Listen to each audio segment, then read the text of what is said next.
Hare Krishna everyone, welcome to my channel.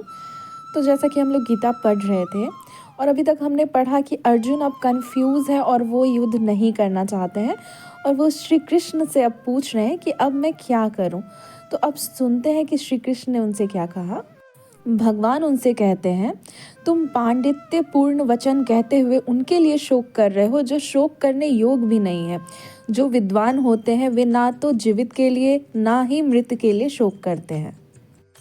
अर्थात भगवान उनसे कहते हैं, तुम विद्वान की तरह बातें करते हो किंतु तुम यह नहीं जानते। जो विद्वान होते हैं अर्थात जो यह जानता है कि शरीर तथा आत्मा क्या है, वह किसी भी अवस्था में शरीर के लिए चाहे वह जीवित हो या मृत हो शोक नहीं करता।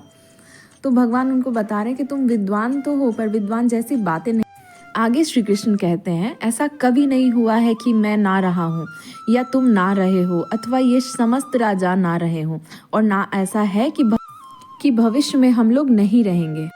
अर्थात श्री कृष्ण कह रहे हैं जो जिनका जन्म हुआ है उनकी मृत्यु निश्चित है। अर्थात जो भूतकाल में जो भी प्राणी हैं उनके रूप अलग होते हैं और भविष्य काल में उनका रूप अलग होगा। अतः किसी के लिए भी शोक करने की कोई बात नहीं है, क्योंकि आत्माएं जो है वो कभी नहीं मरती।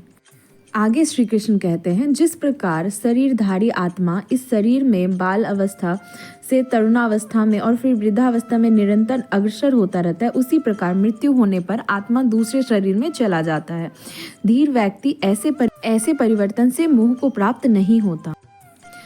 अर्थात हमारा जो शरीर है वो बदलता रहता है, कभी बालक रूप में, कभी युवा, कभी वृद्ध पुरुष के रूप में। तो जो आत्मा है वो वहीं रहती है, उसमें कोई परिवर्तन नहीं होता। श्री कृष्ण ऐसा बता रहे हैं। इसीलिए जो धीर मनुष्य होता है अर्थात जिसे ज्ञात होता है कि आत्मा क्या है, परमात्मा क्या है, भौतिक जीवन क्या है, ऐसा मनुष्य धीर कहलाता है। और ऐसे मनुष्य को कभी भी शरीर परिवर्तन द्वारा वो ठगा नहीं जाता।